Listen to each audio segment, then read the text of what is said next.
In a study conducted among students, it was discovered that they forget 80% of the material they studied a day after the exam.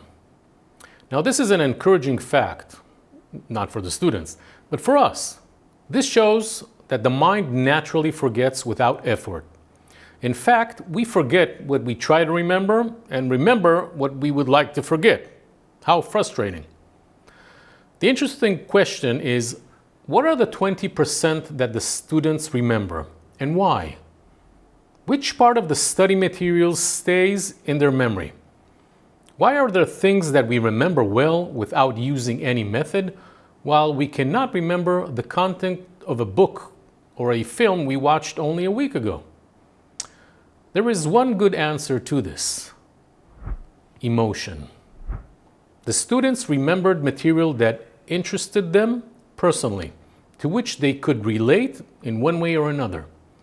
In other words, we remember terrifically and effortlessly information that causes a specific sensation in our body: enthusiasm, pain, terror, surprise, excitement, or just keen interest. In my course on memory improvement, I emphasize the need to make a drama out of something we want to remember. Put emotion into it, even if it's an artificial emotion. And here is where our problem begins. The reason we remember traumatic, painful things is because they are traumatic and painful. They are accompanied by a lot of emotion. A lot of emotion. Just how much? The memory is so strong that it is not only stored in some cells in our mind, but also physically felt, sometimes in our entire body. Therefore, the second stage in the memory closure process and sending it to our recycle bin is dulling the strong emotion that accompanies the memory. Or in other words, stop feeling bad from it. Imagine our painful memories as a speeding train loaded with explosives. Everything is extremely sensitive. Every spark, every memory trigger, whether it's an encounter with a person who caused us trauma, a specific place where something happened, specific voices, a particular odor. Anything can cause our train, our memory, to explode and lead us to anxiety, depression, and paralysis. So how do you stop a speeding train loaded with explosives? You slow it down until it reaches a complete standstill.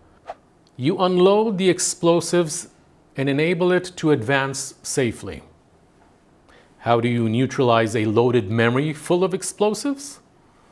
You reduce the emotion you have towards that specific memory. You put it to sleep. You program the brain to dull the emotions that you have known well for years: terror, revenge, anxiety, anger, frustration. The emotional intensity depends on the memory bombshell.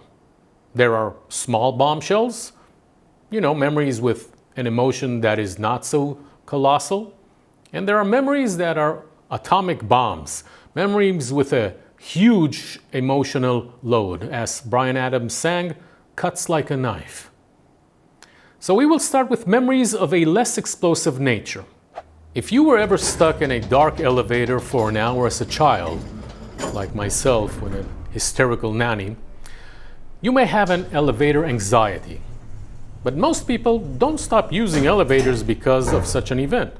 Some of them, like me, even have this habit of, quickly pressing the button that closes the doors before somebody enters. You know what I'm talking about, right?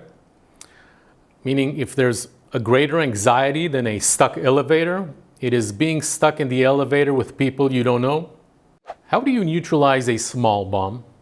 How do you reduce the fear of using an elevator and dull the feelings related to the memory of being stuck in the elevator? Well, here I suggest using a therapy method called CBT, Cognitive Behavioral Therapy. Emotional remembrance of a problematic situation followed by distancing yourself and re-examining the thoughts that occurred during the situation, or alternative behaviors that perhaps we could have displayed. In simple words, it's enough to think about the situation rationally and put the event in proportion. For example, ask yourself 3 questions that can neutralize explosive triggers about elevators in future memory. What are the chances of the event recurring? 0. When was the last time you were stuck in an elevator? What is the worst thing that can happen in such a scenario? Well, that I'll be left in the dark for some time until I'm rescued. How can I better prepare for the situation? Take a cell phone, use the stairs in old buildings. This can also help you get into shape. Now here's an interesting point. We are always told to think about a positive outcome. Well, it turns out that thinking positive sometimes makes us stressed. Studies show, please hang on, that it is sometimes better to think negatively. To think what could be the worst thing that could happen. Because when we accept the worst result, we have nothing else to lose. Actually, we can only profit from any other result. This understanding will already reduce the anxiety and emotions surrounding the event and put it in proportion. But what about an atomic bomb, trauma, and memories with a huge emotional load? How do you dull such a strong emotion that accompanies us for decades? In fact, all of the following stages in the course focus exactly on this target, dulling the emotions that accompany the event until they are finally neutralized and the memory is sent to the recycle bin. Let's start with the most efficient yet toughest action for dulling a destructive emotion. This action may be hard to digest and sometimes painful, sometimes so frightening that it may cause you... Okay, you know what? Let's perhaps skip this stage. No, really, there's no point. I already know what your reaction will be. Okay, I'll tell you. And I'm really sorry if what I'm proposing seems unrealistic, annoying, and maybe even immoral. And I ask you to forgive me. But this first stage is forgiveness. Are you serious? What do I look like? Jesus? Mother Teresa? The Dalai Lama? Yes, this is among the hardest tasks for the human mind, but the most efficient one according to every study. It is, if you will, a vaccine with a 95% efficacy rate. It's not a secret that most of our bad memories are accompanied by emotions such as anger, revenge, and guilty conscience, emotions for which the cure is forgiveness. There are various types of forgiveness. Forgiveness for those who hurt us, if someone else is responsible for our painful memory. Forgiveness to ourselves for something that makes us feel guilty. And of course, asking for forgiveness from someone we've hurt. It's not a coincidence that the words forgive and forget are very similar. You need to forgive something to forget. Some of you may want to yell at me, "You are completely insane. I will never forgive the person who hurt me. How in God's name can you forgive a person who caused you trauma? He or she does not deserve forgiveness. It's absurd." And you are completely right. A person who hurt us does not deserve forgiveness. He or she does not deserve forgiveness at all. But we deserve it.